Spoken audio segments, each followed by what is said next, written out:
بعض دفعہ یہ ہوتا ہے کہ آپ درس نظامی سے فارغ ہو گئے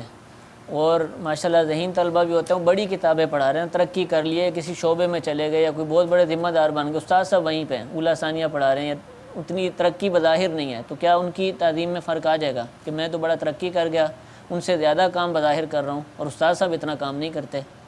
تو کیا اس صورت میں بھی یہ قیاس تو باپ کے اوپر بھی چل سکتا ہے نا پھر؟ یعنی استاد روحانی باپ ہے اور جو اصل باپ ہے وہ جسمانی باپ ہے. تو آدمی بڑا ہو کے کسی منصب پہ پہنچ جائے تو باپ چپڑاسی تو نہیں بن جاتا، باپ تو باپ ہی رہتا ہے. تو باپ کی حیثیت سے جو اس کی تعظیم ہے وہ تو باقی رکھنی ہوتی.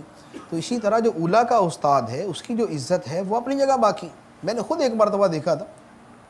مولانا عبدالحکیم شرف قادری صاحب، ان کا واقعہ ہے، یہ میں نے دیکھا، یہ ہمارے دوسرے استاد صاحب نے بیان کیا تھا کہ ایک بڑے بوڑھے دیہاتی سے آدمی آئے تو ان کے مکتب کے اندر گئے تو شرف صاحب جو ہے وہ کھڑے ہو گئے، ان کے لیے کھڑے ہو کے بڑا عزت سے ملے، دو زانو ان کے سامنے بیٹھے رہے، تقریباً 1-1.5 گھنٹہ بیٹھے رہے ہوں گے.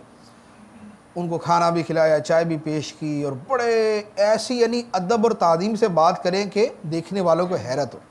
جب وہ چلے گئے تو کسی نے پوچھا کہ حضور کہاں سے تشریف لائے تھے؟ اب سب کے دل میں یہ تھا کہ وہ شیخ الحدیث ہوں گے، ذرا سادہ مزاج کے. تو شرف صاحب نے فرمایا کہ ان سے میں نے رحمانی قاعدہ پڑھا تھا، یعنی یہ جو الف با تا ثا والا قاعدہ وہ میں نے ان سے پڑھا تھا. اور شرف صاحب اس وقت یہ ان کے بالکل زندگی کے آخری ایام کی بات کر رہا ہوں، یعنی آخری 5-7 جو سال ہے یہ ان کی بات کر رہا ہوں. اس زمانے کے اندر بھی اپنے الف با تا ثا والے استاد کی اتنی تعظیم کی کہ دیکھنے والے یہی سمجھ رہے تھے کہ یہ کوئی ان سے بھی بڑا شیخ الحدیث ہے، اور یہ اس کی تعظیم کے لیے 2 زانو بیٹھے ہوئے ان کے سامنے اور یوں ادب اور تعظیم والا معاملہ کر رہے. تو لہٰذا جو اولیٰ کے، ثانیہ کے جو پہلے استاد ہیں یا جو دورے کا ہی استاد ہے،